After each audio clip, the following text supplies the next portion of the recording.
Hello everybody, AFU here, also known as Mystic the Arwing. So today I'm going to do a How to Train Your Dragon: The Hidden World. This is going to be a spoiler review. I just recently watched this movie and there's a lot to talk about. So this is one of my childhood things that I love. I love this series. I'm I'm reading book 7 in the book series as it is right now. So I have seen all 3 movies and I'm just over halfway through the books. So anyway, let's get into this review. It's spoiler free, no spoilers. So one thing that I will note is if you haven't seen the trailers already, the graphics, animation is just well done. It's beautiful, gorgeous, and if you compare Toothless to the second movie, um, that you could still see the difference. Like Toothless looks like he's got some growing up to do.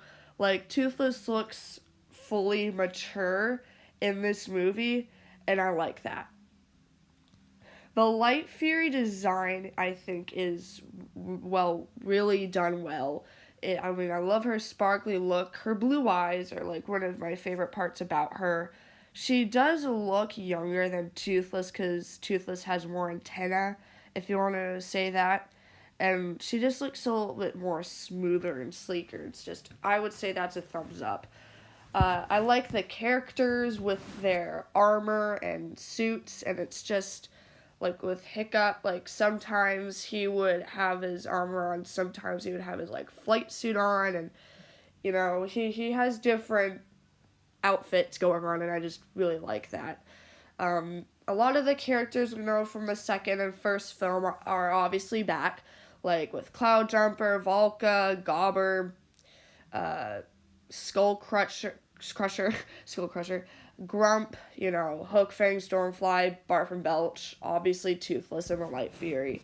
And their interactions, I'm not gonna get real into detail with their interactions, but it was really strong, everything with this movie felt just really accurate. And I really enjoyed that here in this film. So, yeah, that was a really great part of the movie. One of the things, or one of the big themes that really gave this story life and a big feel is the fact that there was that part in the trailer where it said, fly on your own. And that really gave us a big message that Hiccup is going to have to live his life being chief and the leader of his tribe. And then there's Toothless, who is currently the alpha. For those of you who have seen the second movie, he is now the alpha of the dragons.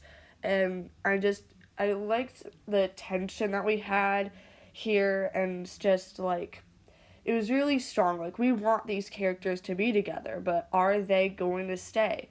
I mean, it would just kind of destroy the meaning or the message if it went a different path. I'm trying really hard not to spoil anything here for you guys, because I'm sure lots of you guys still probably haven't seen the movie yet. And then the villain, Grimmel the Grizzly. I think that he played his role well done. He gave Hiccup Hiccup thinks that he's seen all the enemies. In the first movie, he went against the Red Death, or is it Green Death? I'm pretty sure it's the Red Death in the movie, but in the books and in the game, it's the Green Death. I can't remember. But there was that queen, the Queen of the Dragons, in the first movie.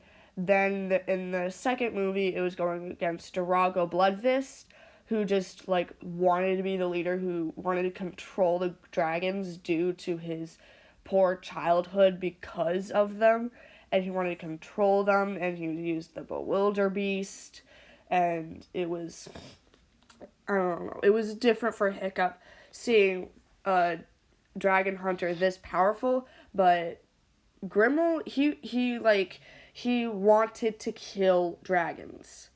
See, there hasn't been a villain like that before, and we've already seen proof with the trailers that he's killed every last Night Fury. He wants to kill Toothless to finish the job. And it was just a really strong character, and it brought a Hiccup a more character growth. It was like a weakness that Hiccup just couldn't get through. And I mean, it was kind of. I mean, this doesn't spoil the plot or anything again, but I mean, I feel like Hiccup should have been a little bit smarter with his decisions. Like, if you've seen, like, Race to the Edge or Defenders of Berk and Riders of Berk, with the shows, I feel like Hiccup would know a lot more what's going on with Grimmel the Grizzly. I mean, he's a chief, so it makes it a little bit more stressful on him, and he wants to do not only for the good of himself and his friends, but for the good of his people. And I'm not sure. Well, he was probably still also trying to follow his father Stoic's rule, or what he would have done, because Stoic isn't alive in this movie. He died in the second one, which is really heartbreaking, but it's how it works. I mean, there's always weaknesses and boundaries you have to go through. And I like this boundary, how, like, Hiccup and Toothless went through it so well, and I just, like, Hiccup wants Toothless to be happy. And if Toothless doesn't, Hiccup just feels empty and sad inside. And with this Light Fury around, it's made a huge impact with Toothless and his life and how he views other dragons, maybe. Not his interactions with them, but he's gonna be closer with this Light Fury. I mean, I wish there was a name for her, but she's like a wild dragon. Toothless was basically brought into captivity. The Light Fury's always been wild, so, I mean, it brings a more character, again, the fact that she didn't get a name. But, I mean, out of 10 stars, I would give this an 8. 8 or a 9. I mean, there are a few things I would have changed, and I'm going to say what those are in the next movie. It doesn't really change my feelings for this. And the trailer does get mixed up and confusing compared to the movie. Like, there's a few scenes that you probably wouldn't have thought of before. Like, oh, this went like this instead of that. Like, you think this scene would connect. It wouldn't. I'm not going to say which scene, but I think you guys will understand what I'm trying to say here. I mean, the first movie out of 10 stars was a 7 for me. It was really good. I definitely recommend it. But I don't always like stories that are in, like, the very beginning, where everything all starts. It's kind of hard to watch, too, and physically and, like, emotionally and mentally. It's a really strong movie. The first one was really, really good. The second one, I don't know, the plot kind of went off a little bit, so I'm gonna give that 7 still. I mean, I love the imagery and all of that. I mean, I might change my mind in the future, but this movie was definitely one of the better ones. I mean, I'm not out of 10 stars. Like I said, I would give this an 8. I know I said that the other two were 7, but it's so hard to pick. I mean, they're all so good. There's some things I would have changed.